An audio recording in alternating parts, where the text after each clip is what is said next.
Okay, well, let's proceed like there's a huge audience. So we're going to talk about the book. First, we're going to do a couple of bios. My bio is I was an editor of a motorcycle magazine for a number of years and moved my way into fiction writing. I have one book published, now the second book published as of this morning. Our book is published. So, and I'm also a contributing author to a number of short stories and anthologies. One of my short stories was nominated for a national award, which was very cool. I didn't win, but it's an honor to be nominated. You get kind of excited, hoping that you're going to come up on that deadline. Then the deadline passes, and you don't get any letter, and you go, "Crap!" But it was cool. It was cool to be nominated, so that's kind of neat. So I've been writing for a while. I've got a number of series going. I blog regularly. Morgan is this is your first your first book. So let's hear a little bit about you. So yeah, I worked in all sorts of different places, but I was in the Aussie Navy for 7 years. Left that. Now I work selling retail, like selling board games and hobbies in a retail stop, and this is my debut novel. Yep, very cool. All right. It's a short bio, but I'm a young lad. A spry young lad. Probably sprier than your old man, that's for sure, because I'm not spry no more. Um, okay, I'd like to talk kind of what we're going to talk about here. We've got a little kind of a set list of things we were going to talk about. We've got questions, and as you guys have questions, go ahead and pop those in there, and we will answer them as we can. So that's kind of neat. We're just going to splatter through this and play it loose, play it by ear. First of all, I'd like to talk about how Morgan and I got hooked up again, or hooked up initially, because we are the epitome of nature versus nurture. He was raised in a completely halfway around the world in another societal structure with another mind of thinking, and he and I have so much in common that it is proof that genetics pulls it through, and it's not necessarily just where you were raised at, because he's sarcastic sometimes, huh? Maybe just a little bit.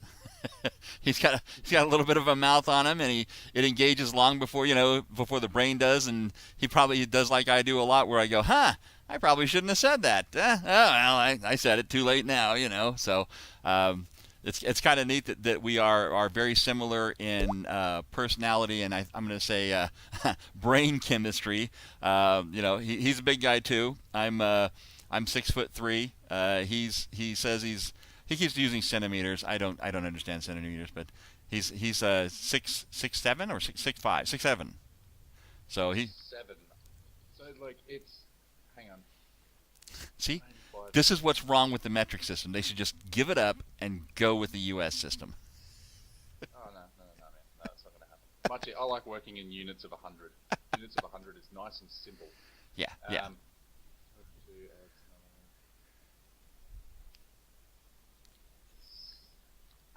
just under 6'8".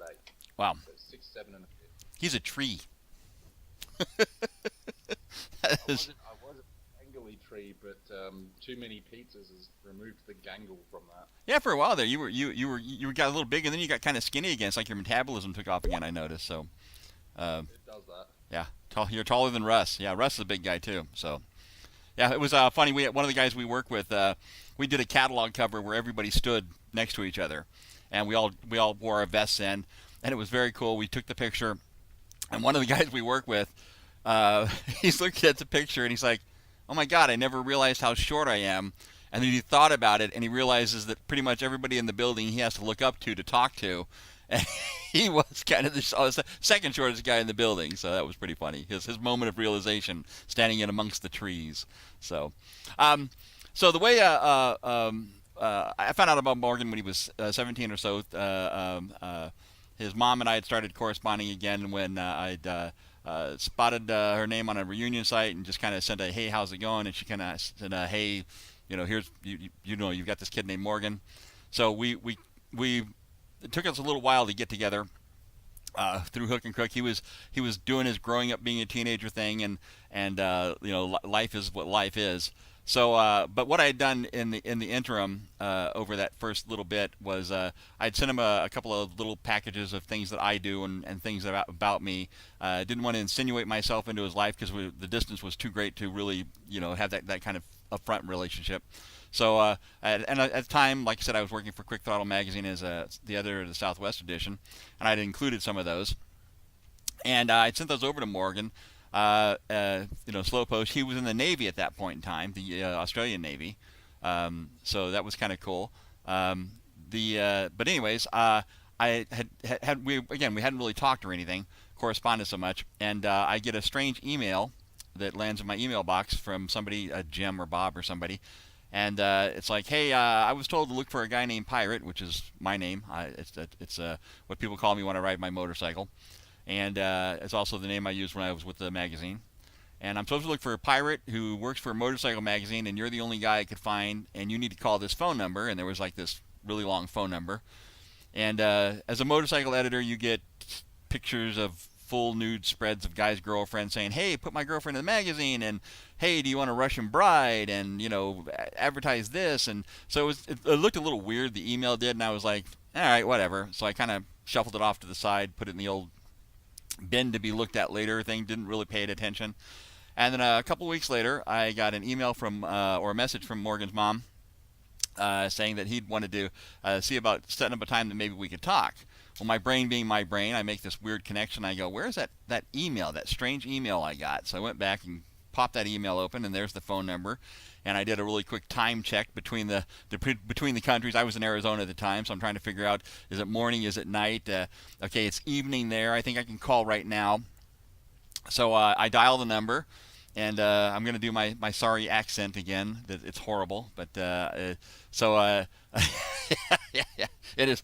Your American accent is much, much better than my Australian accent, because all I've got to go off is Crocodile Dundee, the guy from Wolverine, and then talking to you. I think you're saying that sarcastically, aren't you? Yeah, yeah, yeah. My American accent is awful. I think you probably sound better than 90% of the Americans I know. That's pretty sad. So, go ahead. You'd probably say that about most Australians as well. Oh God, listening to them is horrible sometimes. Well, for the longest time, all we had to go on was Crocodile Dundee. So this is my very bad Crocodile Dundee impression. So I dialed the number, the phone answers up, and it's like, hello, and I'm like, hi, this is Tom, Pirate. I was told to call this number. And it's like, hey, good day, mate. Hey, my name's Shannon. And I'm like, hi, Shannon. And he says, yeah, I got a story for you. And I'm like, okay. I have no idea who you are, but sure, I'm ready for a story. He says, yeah, when I was a little kid, he goes, my mom come up and said my dad was dead. And I just have to deal with it. She goes, so I lived with that, and my dad was dead. And when I became a teenager, my mom and me were in a little bit of a scuffle. And she said, you know what, go live with your father, call your father, here's his phone number. And he goes, I thought it was really bad that I hadn't had a chance to talk to my dad. So and I'm like sitting there going, that's a crappy story. I mean, that sucks. Why would you tell me that story? And he goes, oh, by the way, here's your son. And he hands Morgan the phone. So it was very cool as our first interaction that his friend Shannon had kind of taken it and made this effort to get a hold of me to set up an actual phone call. And then we talked for freaking hours after that. We burned through some serious minutes. The whole thing for that, he'd actually chastised me for I don't even know how long, but and pretty much within the couple of days leading up to this, he'd been chastising me because he said, have you talked to your old man yet? And I said, look, I don't know, like I've never spoken to him. He's probably had his own life. Let him do his thing. But he kept getting angrier at me and angrier. So he was very, very happy and very drunk when that first phone call was made. Now, I will say, after that, I got a couple of late night, 3 o'clock in the morning, my time, drunk calls, where they were sitting around holding the phone between them, talking and yammering about whatever, and you both were just hammered. It was hilarious. I wish I had recorded the phone calls, because my wife is going, it's 4 o'clock in the morning, why are you laughing like an idiot? I'm going, you got to listen to these two. They're hilarious. I can barely understand them because of the accent, and they're hilarious. So it was kind of pretty neat. So So, anyways, the after that, the one of the things as we started corresponding, we found that we had some common interest in some of the genres. Like I'm a big sci-fi guy, he's a big fantasy guy. But there was some crossover where we had some common authors, and we found that we liked the same sort of epic sci-fi, epic fantasy, epic story, deeper, not superficial writing. And we were talking about the different authors we liked, and while we didn't have a lot of authors in common, I knew that some of those authors were of the kind of the mindset that my favorite authors were, and interestingly enough, I had read a bunch of the Dresden Files at the time, and so Jim Butcher. So during one of our conversations, I'm like, "Oh man, you've got to," and it's like a text message. I'm like, "You've got to read Jim Butcher. He's brilliant." And so he goes, "Oh yeah, I'll check him out." And a couple weeks later, he's like, "Oh yeah, Butcher's brilliant. I love brilliant." I'm doing accent. He's texting me, but I'm hearing his accent as I'm doing the texting. He's like, "Yeah, Butcher's brilliant," and I'm like, "Isn't he?" I'm like, "Yeah, the way that he takes Harry the Wizard and he does this with him, and it's in Chicago, and it's a really cool story." And he texts back, he's like, "What are you on about? This guy's name is Tavi. It's like Roman times. There's like elemental magic," and I'm like, "No, I said Butcher, Jim Butcher." And he's like, "Yeah, I know how to read, and it's Jim Butcher." He's like, "The Lyric Codex series." And I'm like, "Oh, wait a minute, I'm talking about Dresden." He goes, "Oh." So we both pretty much run out and buy the other series, and now we're talking about Butcher all the time, because between the two series, he is so phenomenal. He's such a great writer. And it actually gave us a more common ground where we saw that the... is that a thing? If so, please explain. Is what a thing? Biker nerd. Yes, biker nerd. I am a biker nerd. I am a biker that will thump you in the head, but I love sci-fi too. So I would be inclined to thump you in the head with a large sword for giving me crap, but I will just thump you in the head and then go about reading my book. So yes, a biker nerd is a thing. I will play Dungeons and Dragons and have with folks, and then go out and drink with some pretty bad mofos. Butcher rocks. Yeah, Jim Butcher is phenomenal. I love Jim Butcher. He's one of those guys that I have to meet at some point in time. We'd love to meet him. So, yeah, Blair's my buddy from Utah, so one of my Facebook friends. He's an entertaining fellow. He has Blakeyisms, I think is what he tosses out every day. Interesting fodder. So we like Butcher. We've established a common thread, and then he's after me to read Richard Jordan's Wheel of Time. And so I get the first book and I start reading it, and it is epic, very long. Oh my God, is it long? Epic fantasy. So I read the first book and I go, hey, this looks like it's a base. I see there's like 6 other, 7 other, 8 other, 9 other, 12 other freaking books out. So I start reading through them, and he is one of those authors that you enjoy reading, but you kind of regret reading and regret becoming a fan of his, because he has these moments, these paragraphs, these chapters of utter brilliance. I mean, you're reading them and going, that is awesome. You're breathing hard. You're holding your breath. It's great, phenomenal writing. It's descriptive. It pulls you in. The conversations are awesome. And then he does 3 chapters on how a particular shirt was woven using a particular technique, and this sort of thread, and the button is made out of this, and you just go, oh my God, shut the hell up. But that's part of the journey that he takes you on. And when Jordan created the world, he wanted to make sure you were completely immersed and understood everything that was going on in that world. And you made a point, Morgan, about the why he had to write the characters the way he wrote them. Yeah, so basically, like, throughout reading them, and for most of the time that I've known these books, I hated the way he separated male and female characters. It was like the battle of the sexes on crack. It was really annoying. And it is annoying to read. It is very annoying to read. The way women talk about men in the books and the way men talk about women in the books is just, it's too much. But it makes sense to the world he created, because the disparity between the genders is huge in that world. Yep. So for that, I actually started to say, okay, I understand why you did what you did here. I don't like it, yeah, but I understand it. Oh, well, and one of the interesting things about what Jordan did was because the separation of the sexes was actually what led to the origin of the separation of the magic and in his world. So they could never come together and cooperate because there was an actual barrier that they couldn't breach between them. They could never relate to each other because the most powerful of each of them, the male and the female, could never interact and relate to each other because there was no commonality. So he played on that really well. But again, there were just so many dry. You do a lot of skimming. You learn to look for kind of keywords to find that thing that's going to be interesting, and then you read those parts, and again, they're brilliant. Now, the great part was Brandon Sanderson came about because Mr. Jordan got very sick, and he wrote the final book in the series, and it's brilliant all the way through. I don't think I can't remember any slow or dead spots in that book, and understand there were 12 books before it that had just gone far afield. He had built the world and built the plots and intertwined them, and it was huge. And to tie it all up in one final book and not miss anything, that's phenomenal. I don't think he left any hanging chads out there. I don't think he did anything where you went, well, what about so and so, or this story didn't get resolved. I think he covered it all. So, anyways, that made that series of books worth it in the end. But while I will say Wheel of Time is a great read in bits and pieces, I probably wouldn't read the series again. Although have you read it twice now, or read it more than once? Huh? Yeah, 3 times. Wow, that is you are hardcore. Sure am. Yeah. He is actually in Adelaide bright and early in the morning, and I am in Hartford in the evening. So yes, he is. So now in the interim, him and I again we're talking, we're doing Skyping, we found some common reading. I decided to I was told I should probably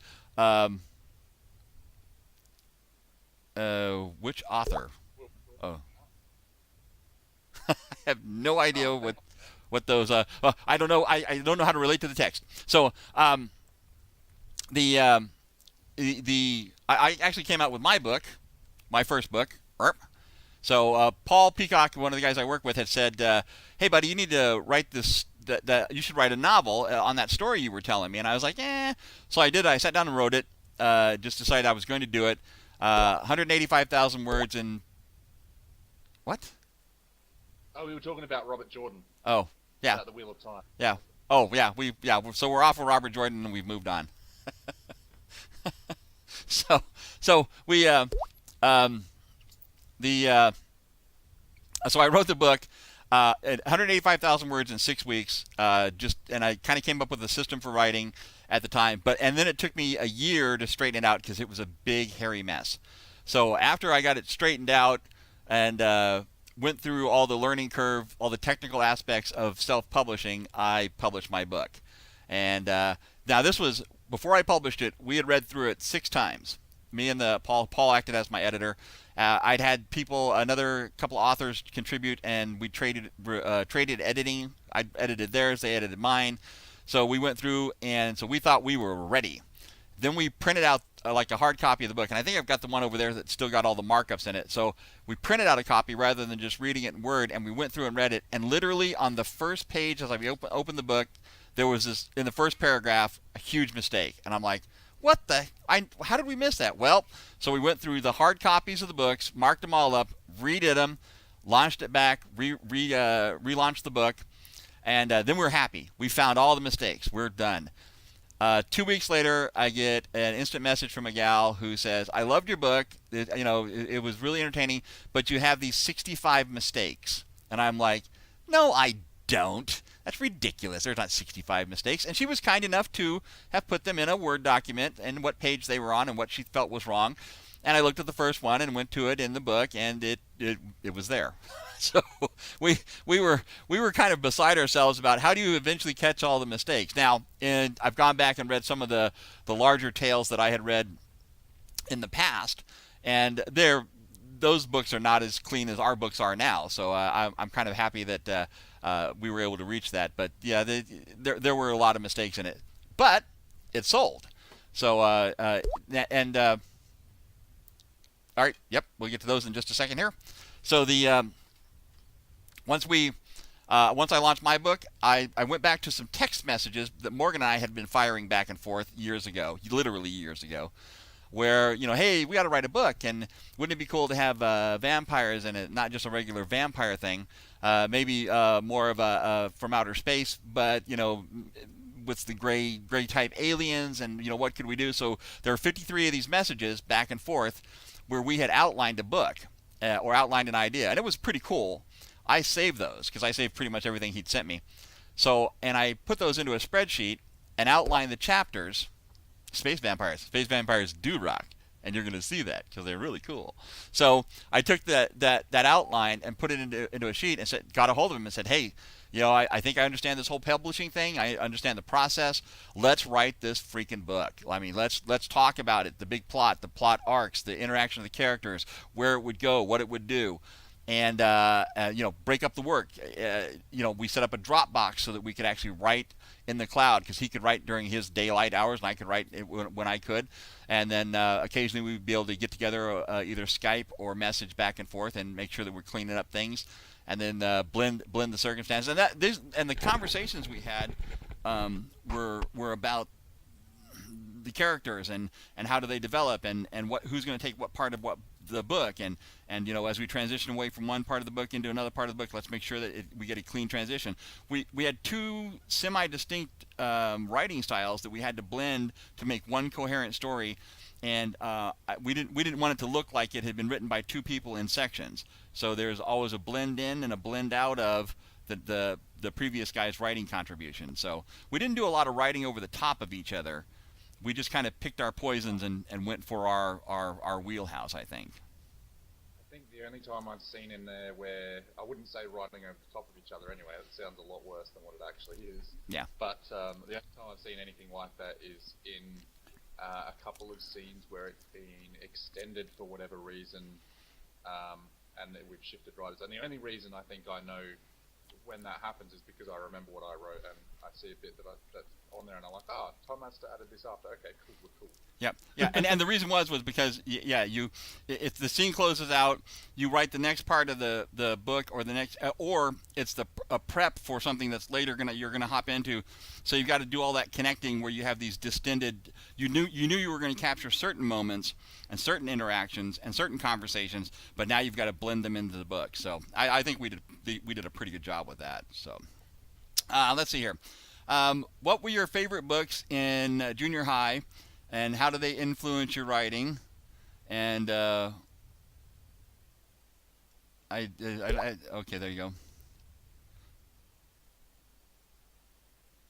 Okay, from my feeble attempt as a baby reader. Oh, you're blended very well. Yeah, thanks, James. I appreciate it. James is one of my buddies from the AWT. So yeah, the favorite books in junior high and high school. I actually read Dune. That was my epic sci-fi book. My aunt was an English teacher and also a public school as administrator, and she'd had it on the shelf forever. And I picked it up a couple of times, and just those first two chapters are just a bear to get through. But she said, you need to read the whole thing. So she goes, just plow through those first two and get into it, and give the book an opportunity. I think I was 12 or 13 at the time, and that book changed it all. That book opened my eyes to sci-fi, and that sci-fi wasn't just about spaceships landing and laser guns firing. It was about epic political messianic struggle. It could be huge with dynamic characters. The technology was secondary to the story. The technology needed to be cool, needed to be acceptable. I needed to be tricked into accepting that the technology worked for the plot mechanisms, and that was just the book that did it for me. So Dune followed up after that. Of course, a little later teen years would have been William Gibson's, actually in my early 20s, William Gibson's Neuromancer, Cyberpunk, which was written in such an off-kilter way from standard sci-fi that it changed again how I looked at sci-fi as well. So those are my big influences within the genres. So what about you, Morgan? So I had two, and we've talked enough about one of them, but I do want to cut back to it briefly. So Wheel of Time, I started reading when I was 11 years old, and at that point I hadn't. I wanted to write, but I'd kind of given up because I sort of thought everything in fantasy has been done. Yeah. And Well, then Tolkien did it, right? It's like the old South Park did it. Tolkien did it, right? So, but it wasn't. It wasn't. I thought we were at that point with fantasy, and then in about chapter 6 of book 1, you get introduced to a Myrddraal, which is a creature in the Wheel of Time that is it's a creature of myth, but it shows up and they're eyeless. They look like an eyeless person. They're hard to kill, and supposedly when they turn sideways, they disappear. I'd never heard of anything like that before, and I thought, at that point, it hasn't all been done. You can have new ideas, and that was a big point for me. Yep. Yep. And then the other one was the Shannara series, Terry Brooks. Yep. First King of Shannara and all that sort of stuff, and the Wish Song and the Elf Stones and all of them. And those ones did it because it was the idea that magic was dead in that world. It was everywhere, but it wasn't like there was wizards running around and everything was all super wonderful magic. There was almost nothing left of it, and it was this fantasy world where everyone was just trying to hang on. And I thought, so now it's almost like dystopian fantasy, and there's something else new, and then that, like, both of those things together just kind of gave me hope again. Oh, am I? Okay, this is doing this again, is it? Right, Yeah. how's that? Oh, there you go. Now you sound like deep throat kind of man. Yeah. Yeah. Do your 70s porn voice. That's my early morning voice. It's not normally this deep. I'm sure I sound like this most of the day. That's my son, folks. That's my son. Yeah.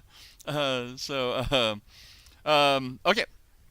So we started again, and with those influences. And by the way, later on we got into it, we found other authors that were really good. And I've had authors that I really despised as I read them. I was like, boy, this is just a regurgitation of like Tolkien or of a Heinlein. It's obvious, oh my God, this is so bad. Now, I did send Morgan a tattered copy of one of my favorite standalone fantasy books. Although it's part of the Dark Borders series, it's really a side book to it, written by Paul Edwin Zimmer. It's called A Gathering of Heroes, and I just love the way that book is written. It's epic, it's warfare, it's fantasy, the character development, the conflict. It's one of those things that he stepped off from Tolkien, but gave a nod to him, as every great fantasy writer has to give a nod to Tolkien, just like every sci-fi writer gives a nod to Asimov or a nod to Herbert or a nod to William Gibson in their work. So because you do understand that those people did influence you. But anyways, that's when I actually sent Morgan a copy of it. After I sent him a copy of it, I was sitting there and I went, well, I kind of missed my copy. I was going to read that again. So I bought another copy on Amazon used, and it's actually in my library again. So you have my original copy though, Morgan. So that's kind of cool. Safe and sound. It is right there. Yeah, I love that book. It's so good. So we wrote the book in the cloud over the next couple of years.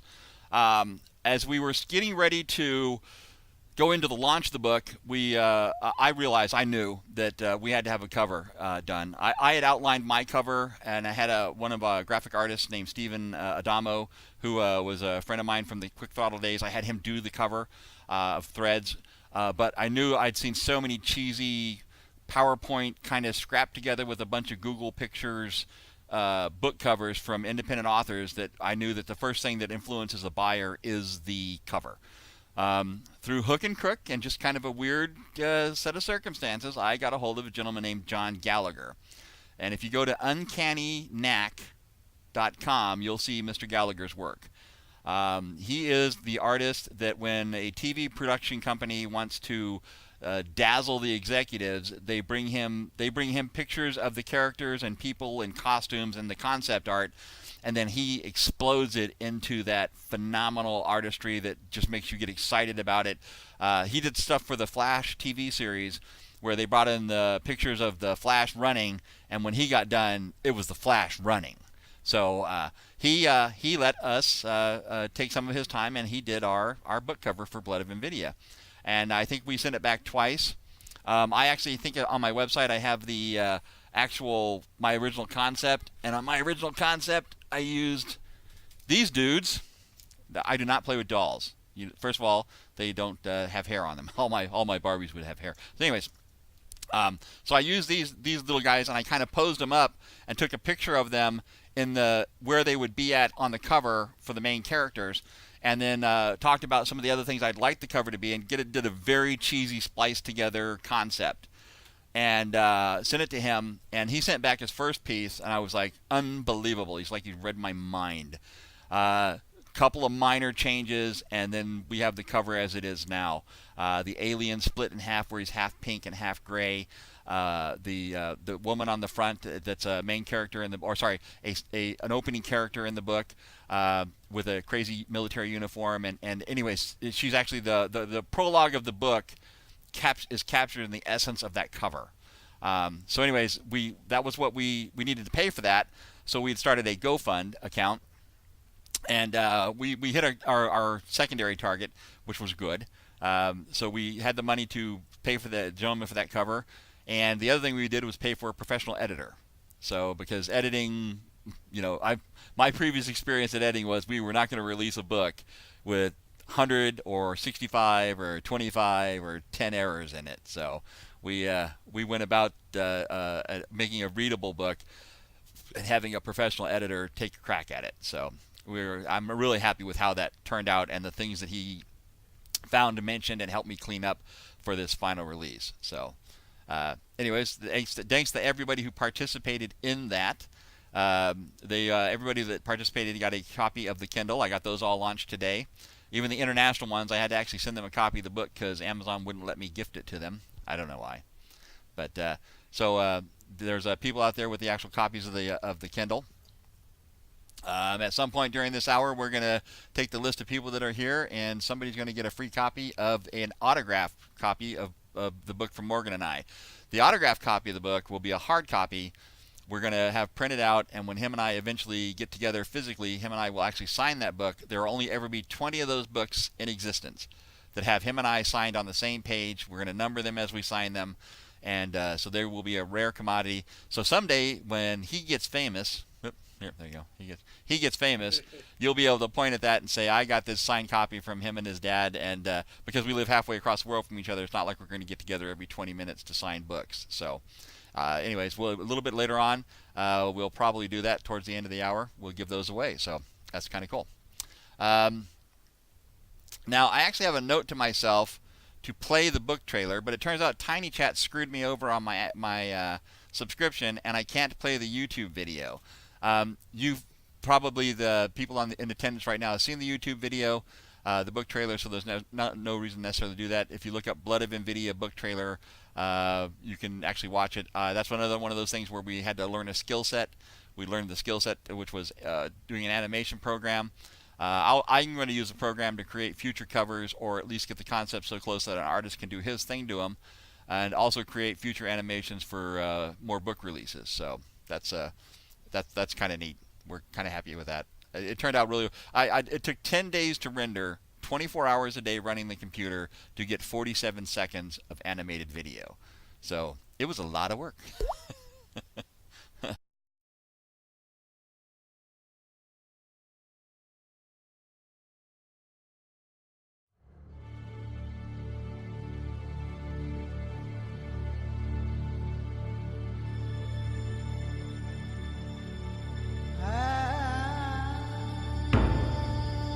We are predators, you and I. This meeting was not inevitable, but its conclusion will be. You're not like the others sent by your gray masters. Where are they? The puppeteers? They stay safely away, still fearful of their past.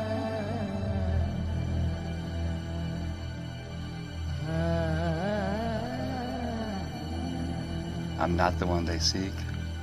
He's long dead. They've made a mistake. They've made an enemy. I'm just a man. But I'm also Maestro. And all that means.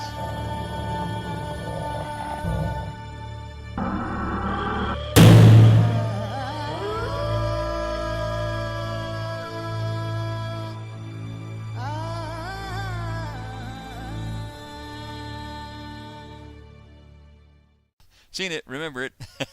Yeah, thanks, Blair. Yes. um, Now, the interesting part about that trailer, it is a scene from part of the book that's intense and pivotal. And so when you watch the video, you maybe don't, you go, okay, that's interesting. I kind of see what's going on here. But the how we got there, and Morgan was the key to writing that scene. I Go ahead, talk about it, Morgan. That's it's a beast. So yeah, that was the that scene there. When I got the thing for that, the what's the word I'm looking for? The overview. I pretty much said, I sent a message saying, how high should I go on this? If action scenes had a dial, what should I turn the dial to? I said, do you want like a 5 or a 6? Like, do you want me to keep it within a certain thing? So we don't want to go over the top. And he just said, back, just take it to 11. Just make it as brilliantly explosive as you can. So I pretty much had free reign with it, and I'm pretty proud of how it turned out. Yep. I think it's a really, really excellent action scene. It flows. It's fast paced. It's full on. It is just brilliant. When you get to it, it's just so good. It's so fun to read. I love it. The best part is because the action is so intense and it's breathtaking. I mean, you're breathing hard. You're into the scene as you read it, and having taken his stuff that he wrote, looked at it, read it, and I've read it probably a dozen times now, I still get caught up in it. The editor specifically mentioned that he got caught up in that scene, and that we were able to take that brilliant scene and make it pivotal to the characters and the story, and it lets the rest of the book just launch from there, because you now have a perspective on everybody involved because of that scene. It's awesome. It really is. Yeah. It really is. So proud of it. So proud of it. It's just so cool. So that's the trailer. That's why the trailer was written or done. I tried to capture that moment from the scene without giving too much away, but to create a little interest in maybe what was going on. When you're reading the book, you'll get to that scene in the book and go, "Oh crap, this is the trailer." And I hope that you get that or appreciate that. That's the reason we chose that for the book trailer. So. Very cool. Talk about the purpose of the book. So Morgan and I, you see, he's halfway across the world right now. Him and I have. What are you doing, dude? Idiot cat. Sorry. Cool. Pets are awesome. So him and I have actually never physically met. We've talked on Skype. We've messaged back and forth. So I wanted a way that we could actually get together and to have a couple, maybe 3 purposes actually to this book. So the first one is I would like the sales of the book to accumulate enough royalty sales that him and I can afford to put together an extended visitation, hopefully with a back and forth where he gets to come here to the States, I get to go there to Australia, and we get to spend a couple of weeks together, even if it's maybe not right in a row. It's still so we can spend that time together, to sign the books, but also to talk about other projects and to meet the first time. So that's to physically meet in the same room. So that's the end all purpose of the thing that drove the project. The other part is we wanted to produce a product that we could be proud of and that people would read and enjoy. Something that people could look at it and hopefully see that there may be a possibility of a pivotal piece of work in this slightly twisted field where we've taken vampires and werewolves and aliens and created this dynamic universe, not based on paranormal demonic stuff or the old classic Hollywood sci-fi or Hollywood horror movie, but more of an interesting take on an old story that lets us explore this in the next few books as well. It's the beginning of a series. There's going to be 4 books, so we're kind of proud of that. And of course, the third side of it was I really wanted Morgan to take that talent that he has, and the dad in me said, let's get him started, let's get this thing rolling, let's get him immersed in the process, and the feelings of writing a book, have some success with it, so that then he can take on his next 2 or 3 projects that he's going to do on his own. Of course, I'll jump in anytime he needs me to, but I'd like him to be able to use this as a a board, a launching board for him to be able to get his own books out there. So anyways, three purposes to the book. I think if not noble, at least realistic and kind of heartfelt. It's what we wanted it to be. So kind of happy with that. Do you have anything you want to add? No, you've covered that. That's 100%.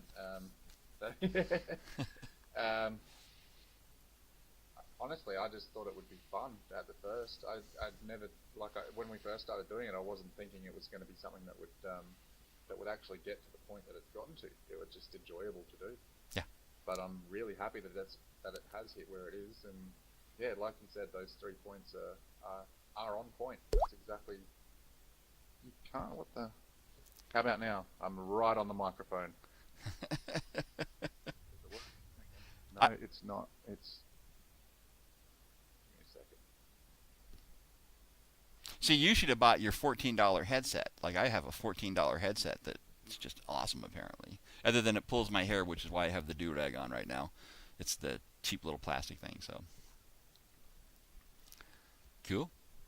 So I think that the ability to write the book and treat it as a project, it's our soapbox derby. I mean, him and I didn't really get to do that stuff when he was hair. Yeah, I have hair. I have lots of hair. See, I can't really see it, but yes, I'm not going bald. I have a yeah. See, he too. We are a furry bunch. We are so. Dad's 5'5". No, so the ability to put together the book, our soapbox derby, our father-son project that we didn't have the chance to do when he was younger, so it is kind of a good way to have spent some time together and kind of, we didn't have a lot of debates or arguments. I think we really kind of came to a meeting of the minds early on about what it was going to be, and that the next 3 books. Interesting side note, we decided on 3 books initially. Blood of Invidia, Legacy of Invidia, and then I'm not going to give the title of the 3rd final book. But in the interim, we went, wait a minute, there's a 4th book in here. And this 4th book, because of the way that it was developing, allowed us to have a very epic side story that would tie the 2nd book and 3rd book together if we could take this journey. So we decided that it will be a 4-book series. That's where it's going to go. We're going to do the same method on the 2nd book that we use in this book. The 3rd book, I'm very much hoping that Morgan really kind of can take the lead on and write a lot of stuff, and I'm just going to do a little bit of cleanup and plot meshing between the 2nd and 3rd book, and then or 4th book rather, and then the 4th book, him and I will get back and pound it out that way. So that's kind of my overall dream for the series. But it will end after 4 books. I think the story will have run its course. And of course, like any other series, hopefully the fans want to read it and they go, "Oh, there's so much more you could do with it." And that's what we've done with Butcher and the Illyric Codex series. But sometimes you want to be able to say, "Nope, that's the story that needed to be told," and the characters stopped where I needed them to be stopped. And yes, there were possibilities, but we're not going to beat the horse to death. So that'll stand. So that's where we want that to be. I've got other projects and books to write as well, and he will have as well. But we will plow through with the Invidia series. So kind of cool. Worse than, why is this working like this? There's nothing worse than a story going on far too long. Yeah. Let it end when it's got to end. Yep. I think it's. So is it coming through clear? Yeah, I can hear you fine. Maybe Blair's just got a cheap computer. I don't know.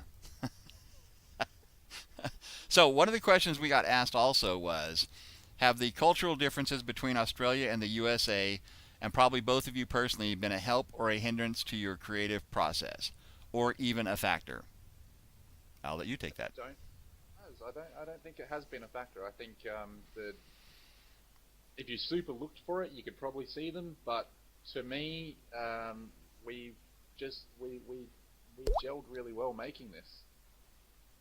Oh, good. I sound good on the iPhone. Excellent. So yeah, no, while there definitely are cultural differences, I don't think it affected the story because the story stands on its own 2 feet. You can write something without having and too much external effect from different things, I think. I think so too. I think once on each page as we wrote it, or each scene as we wrote it, we didn't have to consider the impact of where our point of view was, because I was, and I think you were too, so into the character and the scene that it was what it was, and it was where it was at. One of the scenes is in New York. It's in New York. We're in New York, in Times Square, in New York. So there's nothing else that we have to worry about, any sort of cultural differences or elements that we're trying to inject or force feed into the. No, it's just the scene was the scene. They did what they needed to do to progress the story, and it had to be honest. So I don't think there was. I think that was the work was the focus, not putting our own bend and twist on it. And there were no egos involved. I'm sure that on writing projects where you have two famous authors, there's maybe a little elbowing. That wasn't the instance this time, because we were just focused on driving the book to its conclusion and making sure it got there the right way. So that's kind of cool, I think. And here's the other question. I really like this one. If you could have been the original author of any book, what would it have been and why? Morgan? All right. Do you know what? I'm actually going to do, for a different reason, a different book from the one yesterday. I still stand by that, but I was thinking about it overnight, and basically, in line with what we've written, there's a series of books right there by a British author called Brian Lumley. And to me, they were the definitive vampire novels. I really haven't liked or read any other vampire novels since then until ours. And the reason I would want to do it again is because it was one of the things that made me love the idea that paranormal and sci-fi could live in the same universe if you gelled it well, or made a reason for it to work. And it never felt tacked on. It's just like, some of it's a hard read, but it is just brilliant vampire noveling with none of the cheese. Okay, cool. And, I like. See, and I think we strove for that in the book. I think that when we wrote the rules of our universe, there's the wife. That's the wife moving behind me, apparently doing something. Hello. There you go. So, when we wrote, when we wrote the book, the characters, we wanted to make sure that their powers and the things that the vampires did and the reasons that the vampires did them were viable scientifically, or at least we could get away with getting you to believe what we were saying, rather than it just be the standard, evil cut the deal with the devil, became a vampire, or the sparkly vampire that's been done to death. There are no That's right. There are no sparkly vampires in our book. So, and the same with the lupine, which are what we call our werewolves, but because they're from the planet Lupa, and they are much different than the werewolves of old, the Howl at the Moon werewolves and all that stuff. So, anyways, we took a slightly different tact with that, and I think that it turned out well because of that. So, very cool. The book I would have written, Pirate. Yes, PIR8. Yes, Pirate. So the book I would have written would have been Dune. The reason being is it's just epic. It's everything that sci-fi should be in my estimation. The only piece that Dune didn't have in it was an epic, originally in the first book, an epic space battle, which would have been along the lines of like a David Weber sort of Honor Harrington Basilisk Station kind of battle. I would have probably incorporated that, but it had everything else. It had politics. It had religion. It had transition of society. It had oppression of ideas and institution of ideas. It had everything going on. It had the political plots and the economic plots, and all centered around a product that everybody had. It was just that book. I don't think anybody. Well, it took a while for people to write a book. I think Asimov did a couple before then that were close, but I think Dune was just too broad and too encompassing that that's the book I would have loved to have written. Yes, the spice must flow. Yes, exactly. And that's just become a motto. Now, the movie, horrible, should have never been made. The TV series, slightly better, should have never been made. And the next time they do a Dune movie, they need to talk to me before they make it so they can freaking get it right. Because they screwed the pooch on both of those. I was so disappointed in both of those. I was one of those kids that was excited to go see Dune, and then I saw it, and I went, what the hell is this? Because this is not the book I read. Not even. I mean, they kept the names to protect the innocent. So, let's see here. I think that's about kind of where we're going to be at. I mean, I don't, unless anybody else has any particular questions they want to throw out there. Yeah, first one sucked. Yes. Other than that, I think we're going to do a quick drawing. Morgan, do you want to roll a Dungeons and Dragons die, or do you just want to randomly pick one of these fellas? Oh, there you go. So we got 1, 2, 3, 4, 5. We got to do a fiver. So first one to 4, one 5 to 8, 9 to 12, so on up until 20. That is an 8. All right, which is who? Duncan. All right, so Russ, you're going to get a signed copy of the hardback edition. It will be signed when Morgan and I get together, so it may be a while before you get it, but you will get a signed copy of the and numbered copy of the paperback of the book. It's not a hardback, but it will be a paperback copy of the book. So I will make note of that, and that's. I hope you appreciate it later. And hopefully one of these days, 10 years from now, you go, hey, look what I have. Woohoo. Yeah, bitch. Sorry, guys. That's the way it works. So I think also, yep, everybody else here I'm thinking has pretty much contributed to, maybe, oh, cool. Yep, and I'm going to go ahead and we're going to wind her down now. It's been about an hour, almost exactly an hour. So we appreciate everybody's participation. We're going to put this up on YouTube, and I hope you guys have a good time with it. So look forward to seeing you in the future, and I hope you keep tuning into what we're writing. All right, have a great one, and we will talk to you guys later.